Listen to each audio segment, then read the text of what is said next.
queridos, tudo bem com vocês? Espero que sim.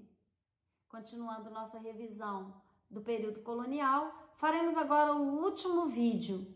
Abordaremos aqui a economia açucareira e a expansão territorial. Em relação à economia açucareira, temos que, em primeiro lugar, analisar os fatores que levam Portugal a optar pela cana-de-açúcar como produto para iniciar a colonização do Brasil. Vários fatores explicam essa opção. Dentre eles, o primeiro, a experiência dos portugueses na plantação de cana nas ilhas africanas, de Açores e Madeira. O clima e o solo favoráveis aqui no Brasil. O alto valor comercial do produto na Europa. A associação com os comerciantes flamengos ou holandeses, responsáveis pela comercialização, transporte, refino e comercialização do açúcar. Ou seja, os holandeses, como já vimos na aula anterior, tiveram participação decisiva no comércio açucareiro no Brasil. Além disso, a mão de obra escrava negra africana, uma mão de obra que seria fundamental, já que toda a produção açucareira ela vai funcionar dentro do sistema de plantation, ou seja, monocultura, latifúndio, escravidão e produção voltada para o mercado externo. Mas por que os portugueses teriam optado pela mão de obra escrava negra africana? A principal razão são os altos lucros do tráfico negreiro.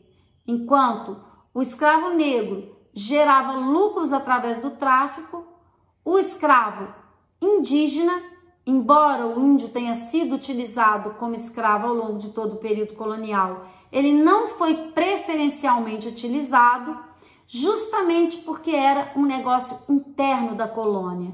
A quem interessava a utilização dos índios? Aos latifundiários. A quem interessava a utilização do escravo negro africano? A coroa portuguesa. Muito bem. A cana-de-açúcar, ela se restringe ao litoral. A partir da União Ibérica, em 1580, temos o processo de interiorização do território brasileiro, especialmente a partir de 1654, quando os holandeses são expulsos do Brasil e a cana-de-açúcar entra em decadência. Essa decadência leva ao surgimento de uma economia também importante na história do período colonial, que é a pecuária. O gado começa a entrar no interior do Brasil, possibilitado pela União Ibérica, em virtude do Tratado de Tordesilhas ter deixado de fazer sentido. Era possível agora, já que Portugal estava unido à Espanha, entrar no interior, penetrar no interior do Brasil. E o gado serviria a esse propósito.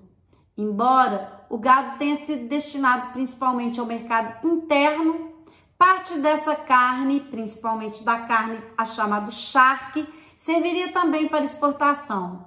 Uma peculiaridade da economia pecuária foi a utilização de mão de obra livre, geralmente de origem indígena e paga em espécie. Além da pecuária, contribuiriam também para a penetração no interior do Brasil o movimento bandeirantista, as chamadas entradas e bandeiras.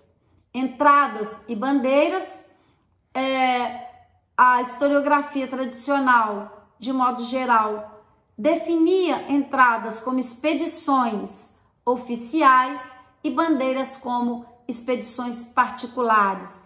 Hoje não fazemos mais essa diferenciação, falamos de entradas e bandeiras indistintamente. São os brutos que desbravaram o Brasil, os bandeirantes paulistas, que penetram no interior do Brasil na caça de índios para escravizá-los, de escravos fugidos e principalmente dos tão ambicionados metais preciosos. Os bandeirantes acabariam encontrando os metais preciosos em Minas Gerais, no final do século XVII, início do século XVIII.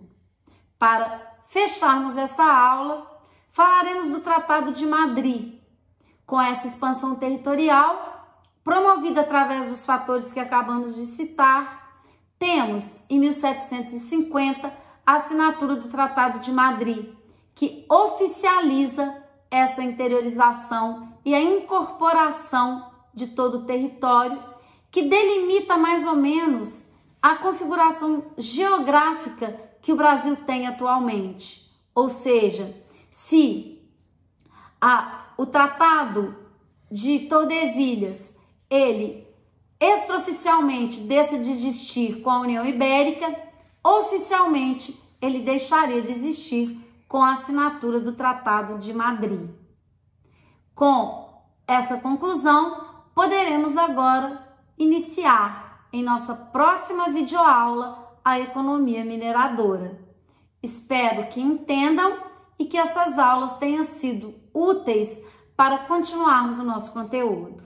Um grande beijo!